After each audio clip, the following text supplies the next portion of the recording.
Welcome to the 14th edition of my Pug Fireball and Company podcast, where I focus on America's pastime, both past and present. Are you ready to be entertained, informed, and intrigued by stories of memorable players and epic games? I'm your host, Steve, and let's get going. My guest today is Eric Berg of Minneapolis, Minnesota, a doctor of philosophy, teacher, researcher, writer, and public speaker. He has spent 20 years teaching in higher education, 15 as a professor of philosophy at McMurray College in Jacksonville, Illinois, 3 years as an associate professor at at Bemidji State University in Bemidji, Minnesota, and 2 years as an adjunct professor in the Kansas City area. He's also appeared at several public speaking events on the history of baseball in Minnesota, and on sports and ethics.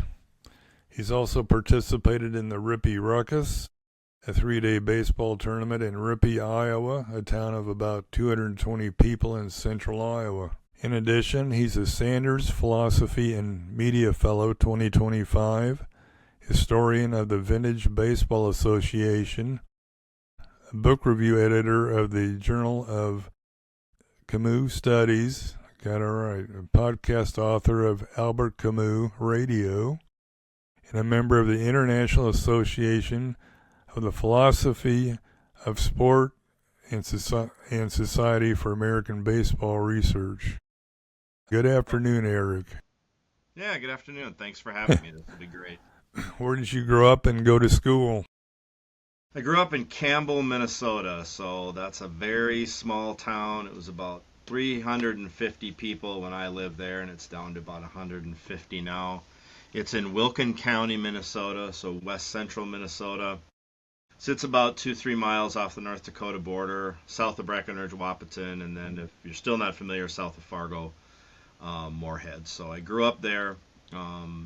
And played high school sports in Breckenridge, Minnesota. I played baseball in Breckenridge, Minnesota, and then Legion, American Legion Post 53 in Breckenridge, Minnesota also. And I support the town ball team in Breckenridge through a charitable auction every year. I usually try to get some decent items to bring back there, and they have a fundraiser in April. So the Breckenridge Bucks are playing out of Breckenridge, Minnesota. I think they suspended this year, and it had mostly to do with getting the right number of players together. But they did play 3 years, I think, straight, and then they're planning on coming back in 26. So yeah, way western Minnesota is where I grew up. Very small town. Okay, you said you played baseball in high school. Did you play it in college?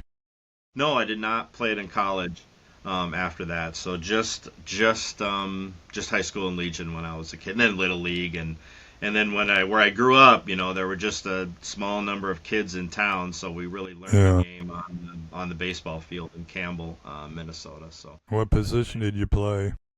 Oh, I played all over the place. I've been catcher mostly, is where I've played. But one of those things where the team needs you or things like that. But I mostly have played catcher as an adult after the fact. So, and I'm 58, so I'm still able to squat and get down there and those sorts of things. Wow, that's amazing. Yeah, I love that position. That what they say about it is true. It's the best view. Yeah. And you're active all the time. I think one of the things that would drive me crazy in the outfield is you can go an entire game with nothing coming to you, but you're going to receive that pitch. And you got to be thinking about the situation, current situation, what just happened a little bit, and certainly what could possibly happen in the future. So, yeah, I love working the dish. So. That's why catchers make good managers, supposedly. Yeah, I think so. You're managing personalities. You're managing the game. You're trying to do a little psychological warfare on the batter and stuff like that. So yeah, it's there's a lot to be said for that. Yeah. How did a doctor of philosophy get so interested in baseball? Well, it's been a lifelong love. I grew up in one of those classic American families where baseball was, really central to us. Twins fans growing up. My dad played baseball after he came home from World War II. He played for the town ball team in Campbell. I have this wonderful photograph of him in his uniform pitching.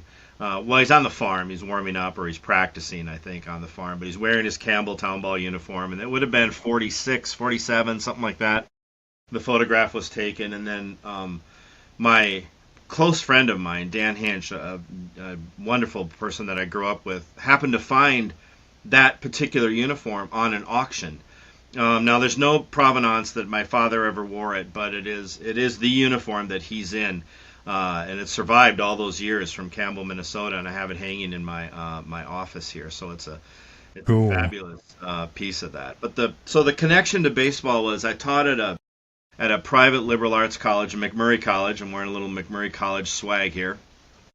McMurray College in Jacksonville, Illinois, and it was a small liberal arts college, so we were always looking for things that would bring in students and also things that would help retention. And one of the things that happened along the way was we got a new college president, and he said, we need to teach some classes to freshmen and sophomores that will grab them and keep them here and give them a really good experience in their first or second year. So he kind of opened up the requirements for what kind of courses faculty could build. And as a philosophy professor, I started looking at the area of the philosophy of sport. And I got real interested in that, sort of got up to speed on the issues in the literature and philosophy of sport, and then launched this course, which started as a philosophy of sport class, but then it migrated to a baseball class. I called the class From Plato to Jack Robinson, Social Political Philosophy in Baseball, and it primarily specialized in groups that were excluded from Major League Baseball. So we looked at race, we looked at gender and sex, we looked at disability and impairment, we looked at sexual orientation, all of those groups of folks that haven't had complete access to Major League Baseball. And it became a wildly popular course. It filled immediately, and it was geared towards freshmen and sophomores, so they would take this course and have a good experience early on in the college and retain it. I fine-tuned that class over the years, and it became sort of a staple of mine that I've always taught, and it's been really great to learn the early history of the game and the social and political aspects of the game has been absolutely fantastic to pick up. That's how the philosophy sort of integrated into that. And now lately I've joined what's called the International Association for the Philosophy of Sport. And I look primarily at ethics in sports in that area, and that's mostly philosophers. There's people that work in kinesiology departments, there's people that work in sports management departments and coaching, but most people that are in the International Association for the Philosophy of Sport are trained as philosophers. I look at ethics in sports. I don't necessarily look at some of the classic issues like performance-enhancing drugs or things like that. What I've been working on lately is the ethics of the intentional hit by pitch. So as a catcher, I'm the proximate cause of violence. So at certain points in the game, I can call for a pitch for intimidation, which will threaten somebody, or I can call for violence, and I can call for a hit by pitch. And what strikes a philosopher is that the right thing to do. In my normal everyday life, I would never use violence or intimidation to get my way, but as soon as I cross the chalk line, it's part of the game. So crossing that chalk line makes a real big difference. The ethics, there's philosophers talk about external and internal ethics in sports, and sometimes we don't bring our moral commitments from the outside world into the game, and they change. And that's struck me as very interesting, that I would never use violence or intimidation to get my way outside of the chalk lines, but inside the chalk lines I do that. So my conclusion is, yes, it is the right thing to do under certain conditions, to pitch inside or to hit a batter in those particular situations. And then an extension of that is philosophers of sport define sport, and one of the things that is a definition of sport is it's a game. So games and sports are different. Sports sits under the rubric of games, and part of the very core definition of a game is that there's joy in it. We enjoy it. We have fun. We may lose. You may sit down to a Monopoly game and get slaughtered from the beginning, and it didn't seem like that much fun, but the act of playing the game is fun. And again, from my position behind the plate as a catcher, there are times when I intentionally try to strip joy away from a player. And is that the right thing to do? Because we're all out in the field having fun and there's joy in this, but I'll say some things sometimes to a batter that will take the joy out of the game. My best example of this is if, let's say, the opposing shortstop makes a terrible error in their defensive half inning, cost a run. It was a bad error. It wasn't ESPN showstopper play that was trying to be made. It was a routine play that the person did not execute, and it cost their team a run. If that shortstop's coming up to hit in that next inning, one of the things I'll do is I'll look at him. I'm like, hey, don't worry about that error. Get it out of your head. Just take your at bat. Well, that puts the error in his head. That's exactly what it does. That places that failure in his head. Even if he has a very well trained mind behind the plate, it's still going to be rattling around there. That he booted a ball and he cost his team a run. He opened the floodgates. Maybe we scored 2 or 3 off that. And that takes joy away from him. So is that the right thing to do? Because I don't run around in my normal everyday life making people feel bad. When you step in those chalk lines, it changes. There's a great mix between the philosophical world and sport, and especially baseball. Well, of course, baseball has been known for cheating since day one. I mean, you had spitballs, you had doctored baseballs, sign stealing. It's gone on forever.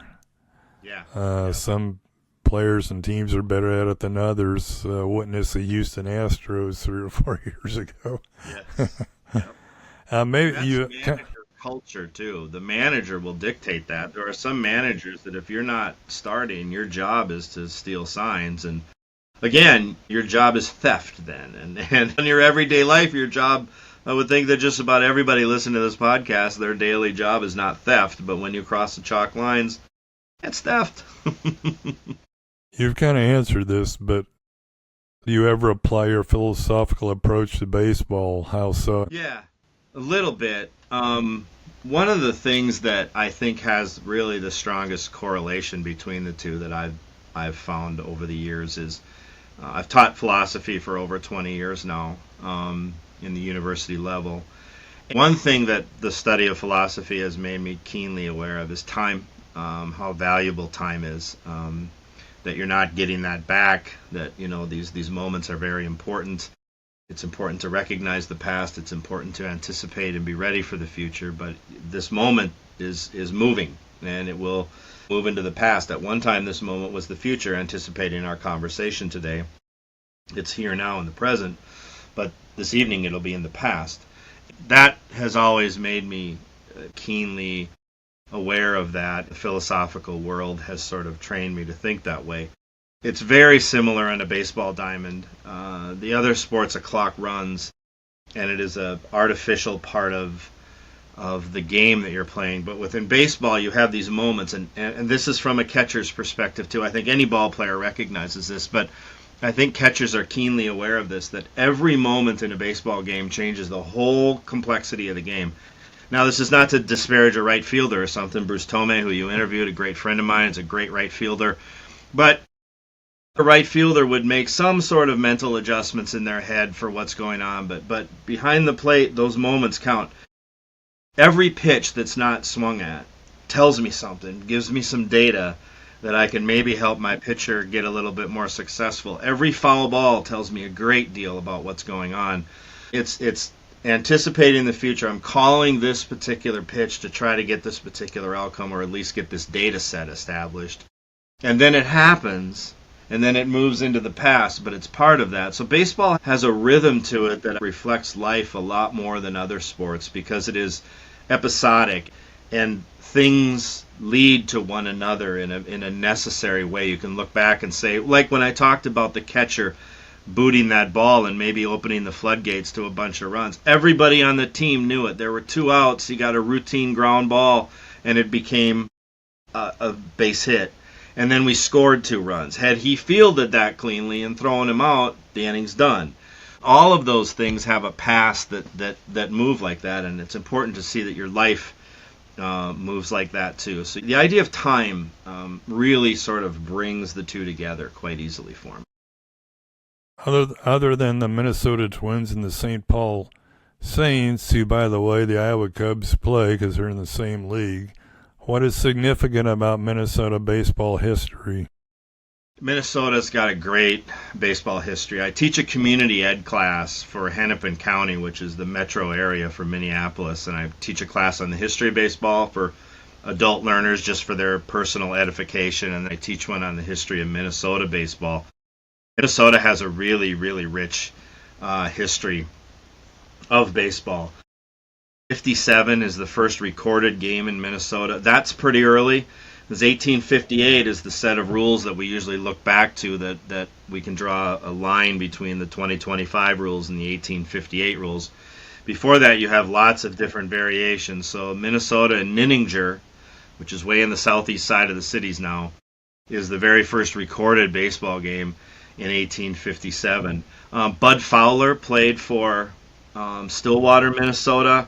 Bud Fowler is recognized as probably the first African-American baseball player to play professional baseball because he played in a league that was established by the standards as being professional, and he spent a whole season playing down in Stillwater, Minnesota, down there. John Donaldson played, he's mostly identified with Bertha, Minnesota, which is not far from where I grew up. It's western Minnesota. John Donaldson was coming at the end of the Negro Leagues. So when integration of baseball happens in 45 through 47 with Robinson, Donaldson's a little bit too old to be moved up at that point, but he plays out his career that way, and he's considered one of the great players, but he's spent a great deal of time playing in Bertha, Minnesota. And there's another fellow that I've personally done a lot of work on, and I'm trying to raise the spotlight on. Prince Honeycutt is his name. Prince Honeycutt is recognized as the first African-American baseball player in Minnesota. So in 1873, Prince Honeycutt organizes a baseball team in Fergus Falls, Minnesota. Fergus Falls, Minnesota is central Minnesota. It's heart of the lakes country. It's about 30 miles east of where I grew up. The Ottawa County Historical Society is a fabulous resource there, so well organized and so well put together that I was able to pretty easily research Prince Honeycutt's life. He's a remarkable person. He served as what was considered a mess boy in the Civil War and followed a Captain Compton out to Fergus. Lived in Fergus Falls amongst almost exclusively Swedes and Norwegians. And was, African American from Tennessee, and started a baseball club, the first one, 1873. He's captain of it. He's playing left field. He's hitting leadoff. He became a firefighter, which is a really prestigious position to hold in those years. So Minnesota has a remarkable baseball history. I'm blessed to live in South Minneapolis right now. I live about 14 blocks from Nicollet Park, where the Minneapolis Millers played and the Minneapolis Millerettes played. Early semi-pro teams just up the street where that park is. So the Saints and the Millers had a long time rivalry. You have the St. Paul Colored Gophers and the Minneapolis Keystones, which were black traveling teams that were very successful. They traveled all around the Midwest and played barnstorming circuits there. So you've got hometown heroes, in Minnesota. That's one of the reasons I love the Twins, is that some of the Twins' decisions are not based strictly on we're going to win. We're going to get this first baseman because we're going to win. Now, that's not to say that the talent isn't there. They've held on to some ball players with extraordinary talent, but they've also treasured the fact that they're Minneapolis kids like Kent Herbeck. He grew up just outside of Met Stadium, and I hear this wonderful story that Herbeck tells that, for his entire life he'd go over to his mother's house and say, "I'm going to the ballpark." And that's when he was 10, and that's when he was 25. He'd stop in and see her, and then he'd go off to play in 87 and win a ring. But I'm going to the ballpark, Mom. And like Joe Mauer's, local kid. The Twins have this real deep respect for history. It only runs back to 1961. But if you go to Target Field, you can take a tour of Target Field, and there's super knowledgeable people that will show you the history of the Twins organization as it traces through there. So, yeah, Minnesota's a great baseball state. Absolutely great baseball state. Are there any other significant players in Minnesota baseball? You've covered about every one. Of course, when I think of Minnesota baseball, I think of Harmon Killebrew, Tony Oliva. They weren't Minnesotans, but most famous Twins, I suppose. They became Minnesotans, certainly. Killer is just revered up here for all the right reasons, because every biography you're going to read of Harmon Killebrew is going to reinforce the fact that he was one of the nicest players in the game. You know, he's up there with, like, when you see a list of just really nice ball players that had a ton of talent, it's Brooks Robinson, it's Harmon Killebrew. Those two are going to be mentioned without a doubt. So extraordinary talent. Starts with it's from Idaho and starts with the Senators, and then as the transition happened to Minnesota, not expansion, but moving the Senators here, he comes over with it, and he's just an icon in Minnesota. If you go to the Mall of America, so you can see home plate for Met Stadium. You can also see a chair on the wall for Harmon, the longest home run ever hit in Met Stadium, and they have it sort of using GPS. And where the chair was in Met Stadium, the chair is in the amusement park in Met Stadium by the log ride. There's a chair up there, and that's where the ball landed for Killer's the longest home run in Met Stadium. And then Tony Oliva, Cuban, comes to Minnesota. Comes to the northern tier of professional baseball and becomes Rookie of the Year and becomes one of the greatest outfielders and greatest hitters in the history of the game. And he's a Minnesotan. He lives and dies Minnesota. He lives and dies Twins baseball. He still does a Spanish broadcast for the Twins. He's at just about every game you'll see Tony. And he talks hitting. And the modern players listen. I suppose right away they're like, you hit in the 70s and the 60s.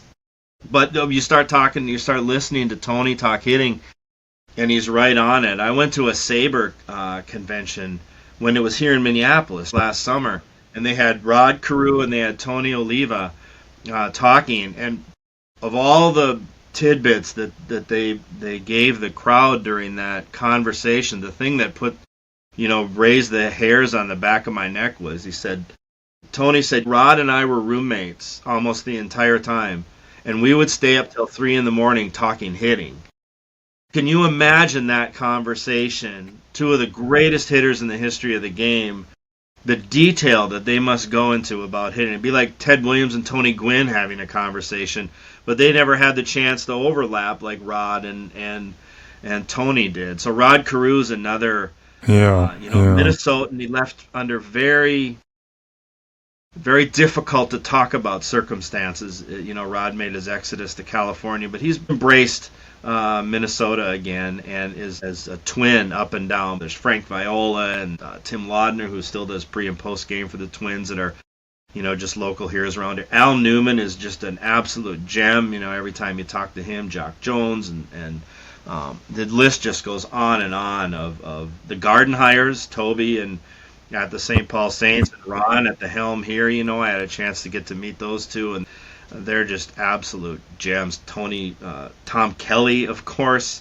is just a mastermind of baseball. So the significant list runs from the poll ads, from ownership to the management to some of the stars and some of the contributors. Al Newman, the utility man of all in baseball, and was ready to play every spot, every day, against every hitter, all the time. You need those guys on that team to propel the 87 and 91 team forward. So there's just a long list of really good people. And it's remarkable that I did my graduate work in Kansas, so I became a Royals fan when we were there. Still Twins #1, but Royals #2. And then we lived in Illinois for 17 years, and I picked St. Louis as my backup. So it's always the Twins first, and then the Cardinals and the Royals some there. You don't see a lot of players gravitate to the old franchise the way they do in Minnesota. The Cardinals do a nice job with it, and Kansas City does a decent job with it. But, there's guys that didn't play that long for Minnesota, and they identify as Twins. That's their home when they come back to. That's management and that's ownership, but it's also the culture that the Twins have developed over the years that I think is remarkable that way. The list is very long. And even players that didn't play very long and end up having a huge impact, like Tommy Watkins, the current third base coach for the Minnesota Twins.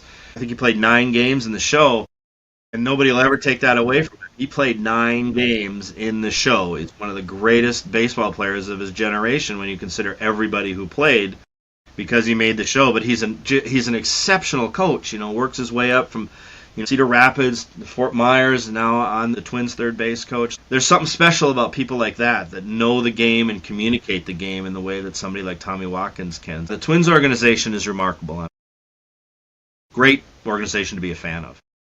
Bit of trivia here. My dad was in the same Army unit as Carl Pohlad. I mean, the elder Pohlad. And when he'd go to reunions with his Army buddies, I think Carl was there a lot of the time. So my dad, I don't know how well he knew him, but they were in the same unit anyway.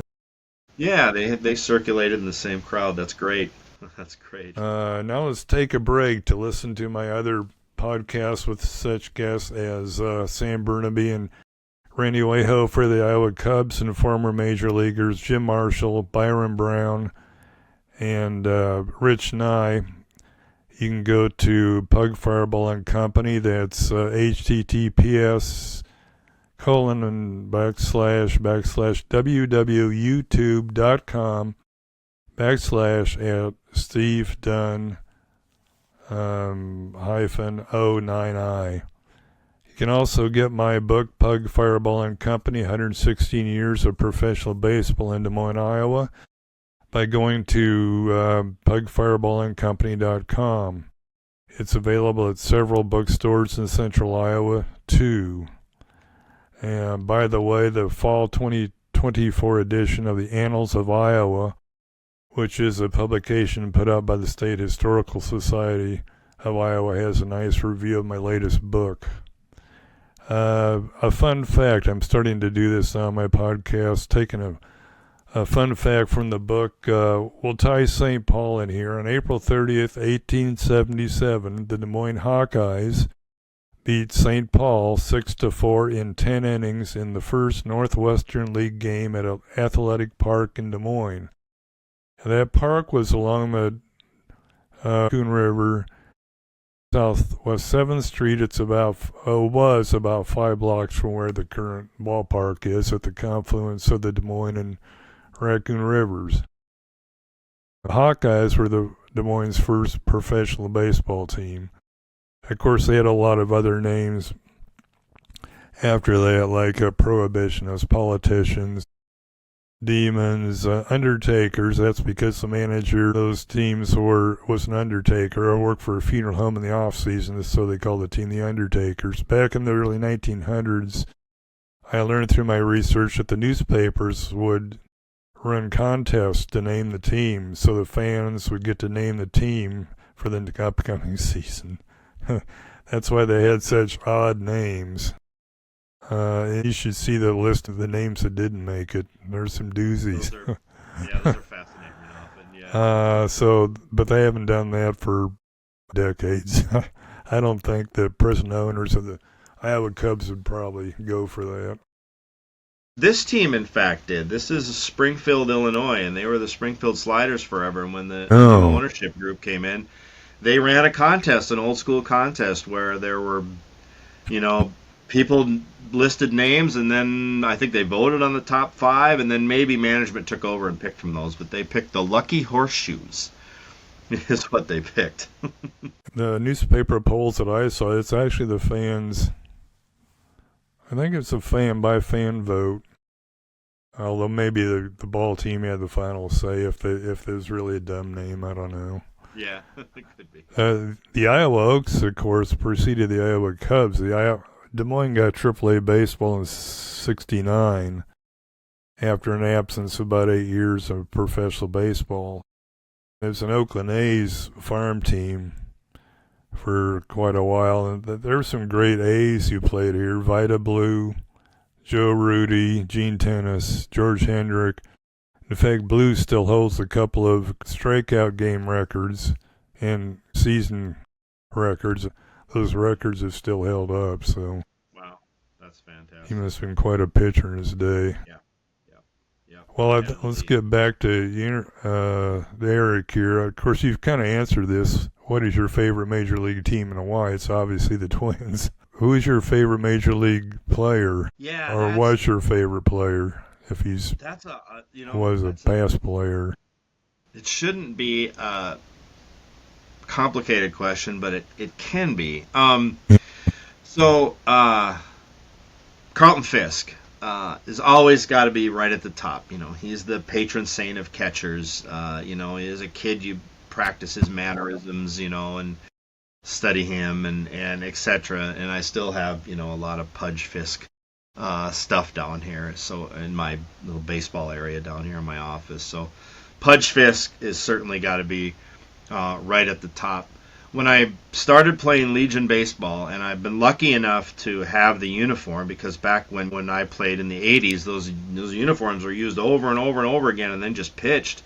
And I guess the Legion team bought new uniforms for the next year. So my last year of Legion ball, we got to keep our uniforms, and I was given number 17 in the American Legion uniform, and I've worn 17 ever since. I've had to buy some cases of beer and done some other things for players that have had it, but I've almost always been able to wear 17, which isn't a highly sought after number, right? If it's 34 and I'm trying to play up here, forget it. I'd be buying like brand new pickups to try to get 34 on my back. And there haven't been any great Twins that have worn 17, so it's not terribly sought after. So, but from that, I adopted also a fandom of Chris Sabo for the Reds. I just liked the way he approached the game. Not a catcher, but a third baseman. Right. Just kind of, that's where catchers tend to go when they're not working the dish, is third, because you can make that throw. So I do like. I was a fan of. Certainly a fan of Chris Sabo. Tim Laudner was always a great. I always really admired Laudner, and I've been lucky enough to meet him. I go to Twins camp every year. In my second year at Twins camp, Laudner and Herbeck were my coaches, and that was a very the first time I put the gear on and caught for Tim's team was he tries to make sure those catchers know what they're doing. So great respect for him. And then of course now Joe Mauer. I followed Mauer's career very closely and take great respect for him in every aspect of the game. His personality, his off the field professionalism, and of course his skill behind the plate is just exceptional. So What's he doing these days? with his girls are exceptional softball players, and he's still he's still very much involved with the Twins there, but he lives here in the cities and family guy, and you get that income and that career done first, and then when you're younger than most people, you can spend a lot of time with your family that way. So I think his life story has worked out pretty well for Joe. So, but he's another canonized baseball saint up here in Minnesota, and he should be. Was he elected to the Hall of Fame this year? Yep, first Yeah, ballot. I was thinking he was. Yep, which is remarkable. You don't have a lot of catchers in the Hall, and there's arguments who's the best catcher of that generation. Mauer's up against Yachty and Buster. I think Mauer hit better than Yachty and Buster, but I think Buster Posey had something like 27 career passed balls. I've played 2 years up here, and I'm pretty sure I've had like 27 pass balls. So Posey's got that, and Yachty is just Johnny Bench and Yachty are the premium defensive catchers of all time. Yachty didn't hit like Joe, but No. Yachty stayed behind the plate longer than Mauer too. So you have a crop there of those three that are really, really top shelf. And then I have a long-running, wonderful baseball argument with one of my best friends whose name is Corn. Because he likes the other Pudge, and I call him the fake Pudge, the Pudge Rodriguez. Their stats are so close that it's nice because I can edge Corn out a little bit on the Fisk, and then he can back me down on the Rodriguez, and we've gone back and forth for a long time on who's better. It's one of those great baseball arguments that'll never be settled, but they're neck and neck. What's next for Major League Baseball? Look through the crystal ball. Do you foresee expansion? More rule changes, automated balls and strikes. Of course, we have automated balls and strikes in AAA. I see it quite a lot here in Des Moines. salary caps? Do you think we'll ever see salary caps? What do you think is going to happen in the next 5-10 years? I don't think salary caps. I think the expansion of the number of playoff teams satisfies what the salary cap might try to adjust for more parity, because you get a lot of teams and a lot of markets at least getting a taste of the preseason. The Twins can hang those American League Central banners up, all day long, and then they lose in the very next round. But first round of the playoffs, they're gone. Exactly. We've got a ton of the Central League championships, and I hang my hat on those against my White Sox friends and et cetera. So I think that satisfies the taste for cap.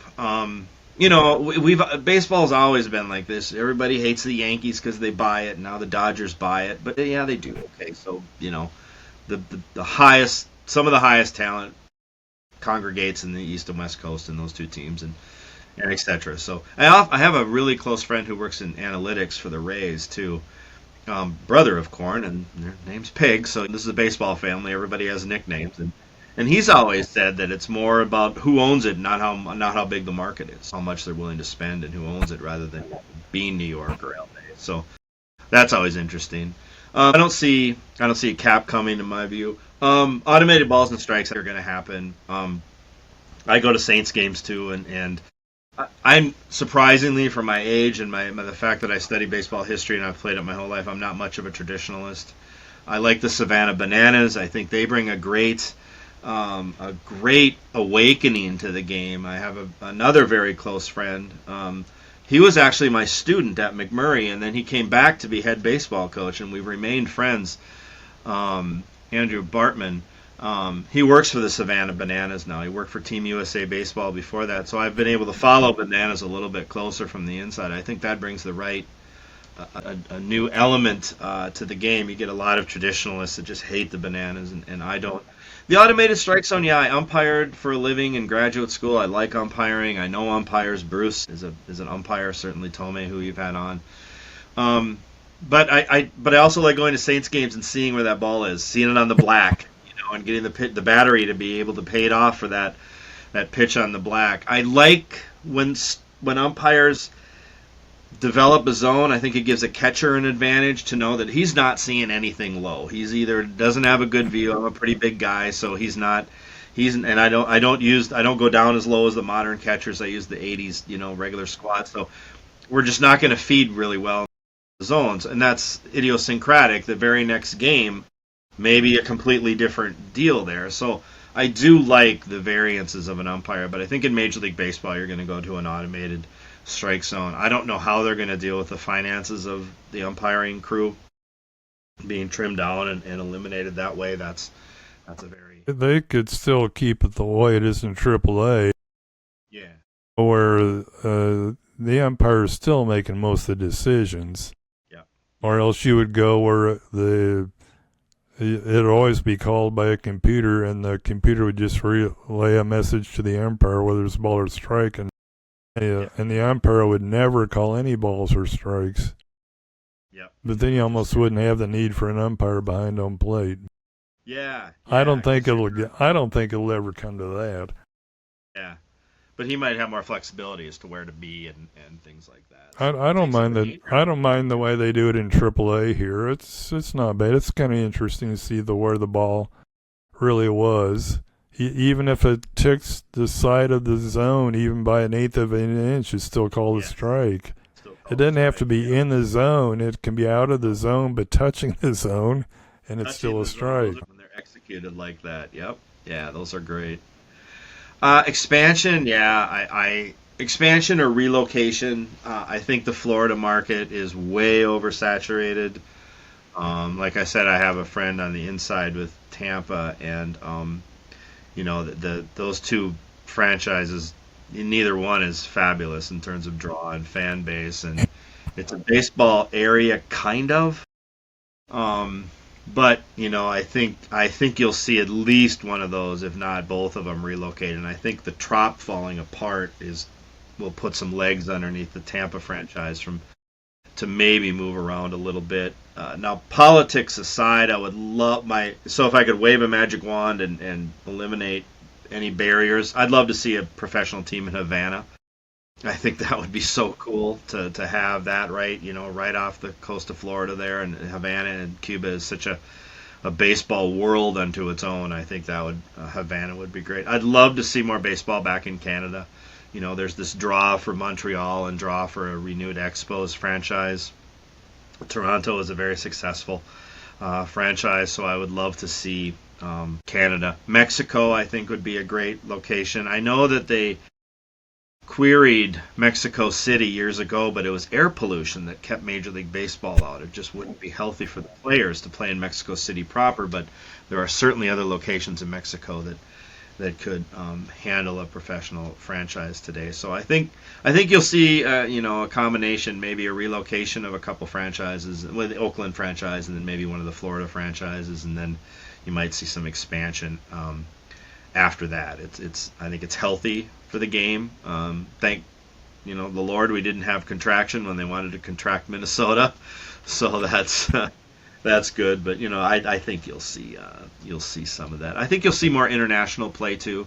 There's a pretty strong desire to make some stronger actual connections between Korean baseball and Japanese baseball and the Major League game that's played here, because during COVID I fell in love with Korean baseball because they have a Twins team. LG. Oh, do they? Oh. Yeah, the LG Twins. LG, that electronics company, makes dryers and stuff. They're the LG Twins. So, and they were, because there was no Major League Baseball on, it was really easy to find the LG Twins and follow them. And so I got a taste for Korean baseball, and then the Japanese professional game is a fabulous aspect of the game too. So the logistics of getting there, I think, is hard. But I think you'll see some of that. But I think we'll see expansion there. I don't know about other rule changes. That's the torpedo bat is hot now for the right hitter. It's legal. It's been around a long time. You go back to like 1921, you see a lot of torpedo bats in the dead ball era. And for the right hitter, but it's neat to see those innovations come around. It's neat to see that a style of bat that was forgotten for a very long time is now really helping some hitters hit a little better and things like that. The communicating of the called pitch, that's fine. It's something I'll never do because that's super expensive, and I just play in a amateur 47 and over league now. So, it's hand signals and those are still kind of fun. But yeah, those are neat. And being able to, it takes the thing that I don't like. Here's an innovation that I don't like, which does make me sound like a little bit of an old man baseball guy. Is I don't like that the outfielders refer to a card on where to be. I think that's part of the game to know. You're going to take 6 steps to your right for this guy because I've looked at that in advance and I know this is where I'm going to be, or moving in or moving out. And then that's also the job of the catcher. If you got somebody who's not paying attention out there, you move them over a little bit, and I don't like the cheat sheet for where we're going to be. That I just think that ball players are capable and they should know where to be, because I think if you look at the cheat sheet sometimes and move, then you forget why you're there. Well, I'm supposed to be 6 steps over, so I go 6 steps over. Realize you're moving 6 steps over because that's where the ball tends to go, and you may not be as ready, or you may cheat a little less. Like, well, now they're throwing just breaking stuff to this guy, so I'm going to move this way. But if the cheat sheet tells you stay here and the pitching changed, you're not thinking enough about the game, I don't think.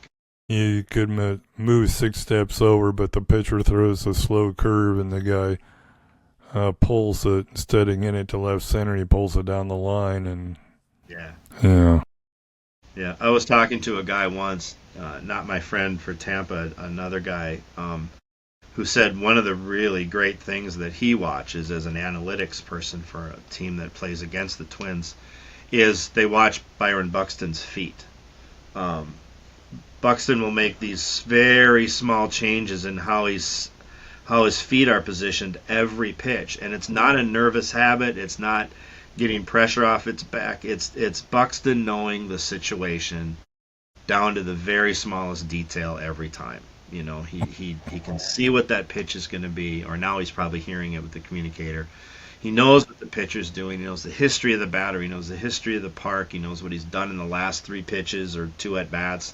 And his feet will just move a little bit, and that gives him, a 1/4 inch more jump, and that's why he can make the catches like he did last night, because mentally he's 100% locked in on that situation, and then he gives his body every advantage that it can, and he has an amazing athletic talent. So that's part of this game that is just so remarkable to me, that you get talent like Buxton in the outfield, and they think really carefully about everything that they're doing because they're playing at the very highest level, and they should. One last question here. What do you like about playing in the Rippy Ruckus, which was held last weekend, I believe?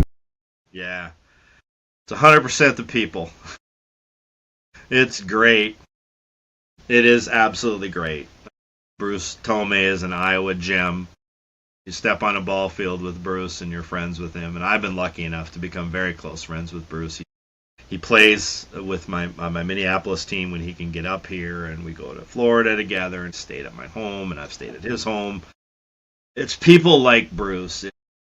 You meet such a wide variety of people at the Ruckus, and nobody's there for the trophy. Nobody's there to stream it live on YouTube or anything.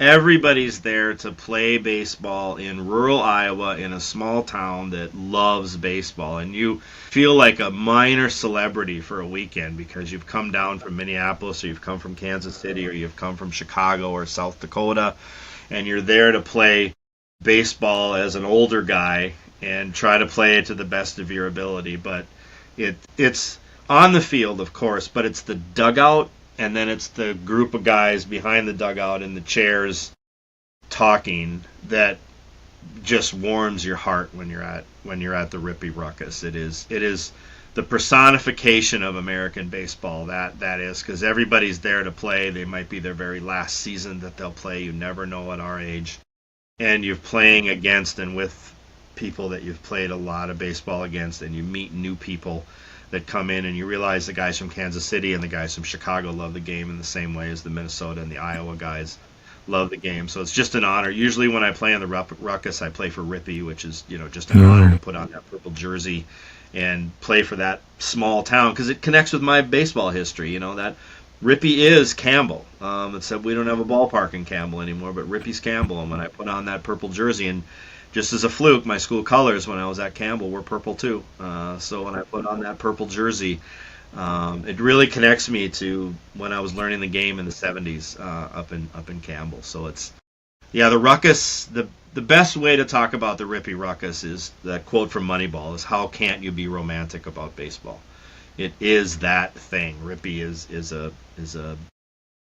the premium example of why baseball is such a romantic sport. Yeah, it's great. Well, thanks, Bruce, for spending part of your day with us. Don't forget the Iowa Cubs continue their 6-game series at home against the Buffalo Bisons tonight, and it's Wednesday when we're doing this, but they play through Sunday. The Bisons are the AAA affiliate of the Toronto Blue Jays. With that, I'll say good afternoon, everyone.